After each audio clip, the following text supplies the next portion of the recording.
আল্লাহ সবচেয়ে নারাজ হন মানুষের ক্ষতি করলে। কথা কি বুঝতে পারছেন? আমরা মুসলমানরা বুঝি না, আমরা বোনের হক, স্ত্রীর হক, স্বামীর হক, মায়ের হক মেরে দিয়ে ওজনে কম দিয়ে হজ উমরা করি। ভাই লাভ নেই, জীবনে হজ করবেন না, মসজিদে 1 টাকা দেবেন না, কিন্তু বোনের 20 টাকা দিয়ে দেন, বউয়ের 20 টাকা দিয়ে দেন, মায়ের 20 টাকা দিয়ে দেন, ইনশাআল্লাহ আপনি আল্লাহর ওলি হয়ে যেতে পারবেন। হুজুরের 2000 হাদিয়া দিলেন, যদি আল্লাহকে খুশি করতে দেন নফল দান, আর হুজুরের নেক নজরের জন্য দেন শিরিক।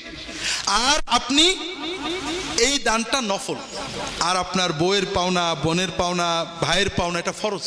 কাজেই সবসময় মনে রাখবেন আল্লাহ মায়ের চেয়ে আপন। মা সহজেই মাফ করে, ঠিক না? ভাই বোনকে সহজে মাফ করে।